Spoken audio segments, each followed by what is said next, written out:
Sinundan nga ni Santino ang kanyang kuya na si David at dito'y nakita nga niya na mukhang may iniwan nga ito ngang si David doon nga sa silid at nakita nga niya ang bag na may armas.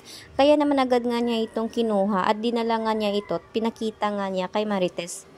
Nagulat nga itong si Marites dahil bakit umano nagkaroon ng ganong kalaking armas raw itong si David, kaya iniisip niyang may illegal na naman ito na gawain ng bata.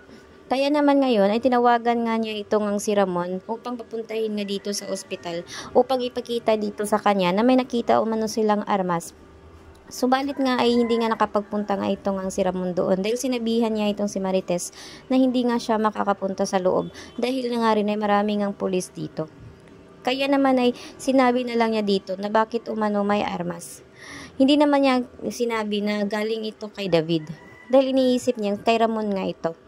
Kaya sa ngayon nga ay malaki pa rin ang pagdududa nga ni Santino kung bakit nagkaroon ng malaking armas nga ang kapatid. Kaya wala nga siyang ibang inisip kundi may ginagawang illegal na naman ito ngang si David. Kaya naman ay masusi nga nila itong inalam kung paano nga ito nagkaroon ng ganoon si David at baka meron na nga itong ginawang katarantaduhan. Kaya sa ngayon naman, gumawa naman ng hakbang itong si Ramon kung paano na naman niya makausap nga itong ang si Marites. Dahil na rin, ay kahit anong mangyari, ay hindi pa rin niya magawa-gawang lapitan ito. Lalo pa ngayon na nakabangon na nga itong si Rigor at nakalakad na. Kaya sa ngayon nga ay inalam pa rin nila kung bakit at saan nga ba talaga nagtatrabaho itong ang si David. Samantala naman itong si Tanggol ay labis naman ang kanyang hinagpis dahil nais na nga niya talagang makita at malaman kung saan nga ba talaga ang kinaroroonan ng kanyang totoong ama na si Ramon Montenegro. Kaya ginawa nga niya ang lahat.